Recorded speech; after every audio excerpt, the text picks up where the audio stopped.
सरकार कशी कर्जमाफी देत नाही तेच पाहतो. मनोज जरांगे पाटील आता शेतकऱ्यासाठी मैदानात. मराठा समाजाला आरक्षण मिळावे, सगळे सोयऱ्याची अंमलबजावणी व्हावी यासाठी मनोज जरांगे पाटील यांनी सुरू केलेले आंदोलन अद्यापही सुरू आहे. आगामी विधानसभाच्या निवडणुकीच्या पार्श्वभूमीवर मनोज जरांगे पाटील अधिक आक्रमकपणे भूमिका मांडताना दिसत आहेत. तसेच या विधानसभेत आमदार पाडणार असल्याचा इशाराही मनोज जरांगे पाटलांनी दिला आहे. तसेच आता शेतकऱ्यांच्या कर्जमाफीसाठी आंदोलन करणार असल्याचे मनोज जरांगे पाटील यांनी म्हटले आहे.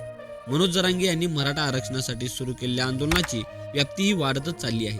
शेतकऱ्यांची बाजू समजून घेण्यासाठी मनोज जरांगे पाटील 5 सप्टेंबर पासून विधानसभा निहाय बैठका घेणार असल्याची माहिती देण्यात आली आहे. मराठा आंदोलनाचा विषय असला तरी शेतकऱ्यांची विषयही महत्त्वाचे आहेत. शेतकऱ्यांच्या कर्जमाफीचा विषयही महत्त्वाचा आहे. यासाठी आता मनोज जरांगे पाटील शेतकऱ्यांच्या कर्जमाफीसाठी आंदोलन करणार असल्याचे सांगितले जात आहे.